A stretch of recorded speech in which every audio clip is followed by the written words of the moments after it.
Jop, takže já vás vítám u dalšího videa, tentokrát to je informačka, co za hry budu natáčet, nebo z jakých her budu natáčet a proč tak dlouho nebylo video. Tak budu natáčet hlavně z her Hero Zero a Shakes and Fidget, akorát chci dosáhnout tak trošku většího levelu tady v Hero Zero, až budu mít tak 30. level, tak budu natáčet a Shake tak by stačil tak 25., což mě zabere max tak 2 týdny. No 2 týdny nějak.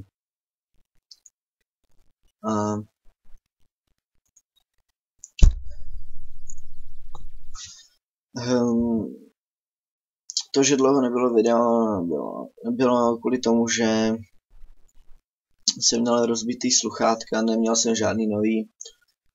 No, už před týdnem mě rodiče koupili nový, ale chtěl jsem udělat unboxing, akorát, že jsem zjistil, že webka nějak nefunguje, takže unboxing není a mám zachovaný spíš jenom audio stopu, ale to se mě vážně nechce nějak tam dávat. Ani nevím jak.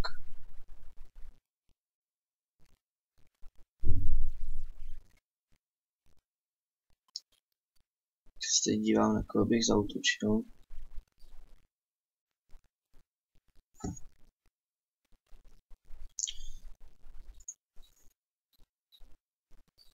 No, zkusíme tady.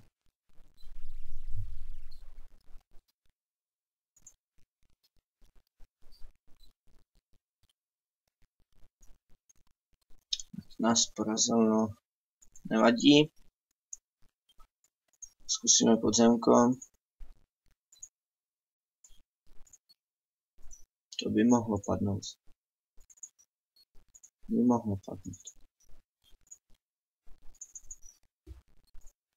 No, nevadí. Jak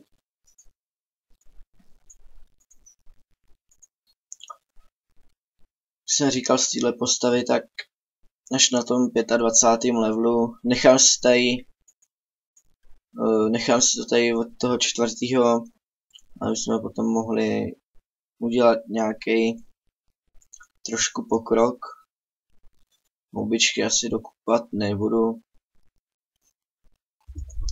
A teďka co se týká Hero Zero,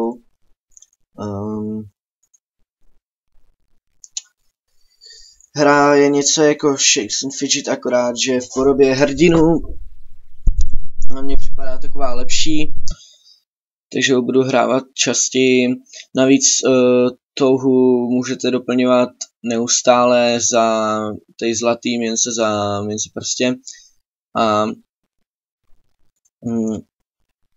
nemáte tady zvíře, ale spíš tady máte takový jakože vylepšení, kde vám to zkracuje čas, nebo kde vám to přidává třeba schopnosti zlepšuje, nebo přidává víc zlatých za práci. Ale samozřejmě to taky něco stojí, není to zrovna nejlevnější. A tady u Hero Zero do toho 30. levelu to nebude až tak těžký, takže tomu dávám tak týden a uvidíme, jestli se to podaří. Možná jsem tam natočím i nějaký videjko z čarovňáku, ale pravděpodobně se to na videu bude trošku sekat. Jo, a kdo by chtěl do cechu, tak máme tady pořád místo i na Shakeu. A byl bych docela rád, kdyby mě někdo napsal, jestli hraje třeba na S24 na Shakeu, nebo třeba na Hero Zero. Pozval bych vás prakticky nic by to nestálo. Žádný vaše úsilí, stačilo by, když jste tam byli jenom trošku aktivní a trošku levelili, abyste tam prostě hráli a nevytvořili si jenom účet, připojili se do týmu a hned to přestali hrát, jako s takovou by to nebylo nic. A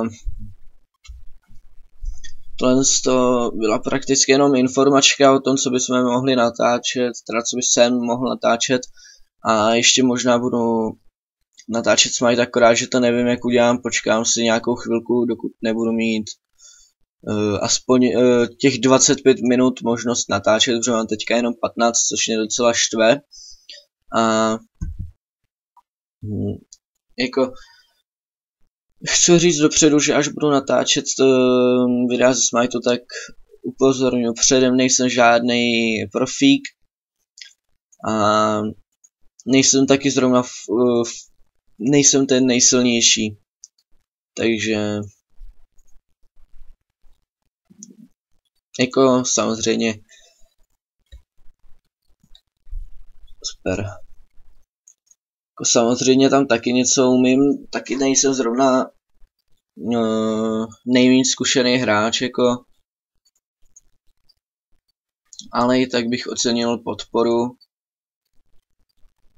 A to by byla fakt podpora hrát Hero Zero na CZ1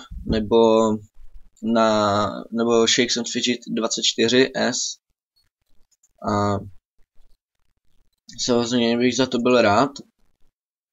Hodilo by se to. A nebylo by to zrovna od věci. Ale já už bych se pro teďka asi vždycky to vezmu. A já už bych se pro teďka rozloučil s tímhle a uvidíme se u dalšího videa. Čau.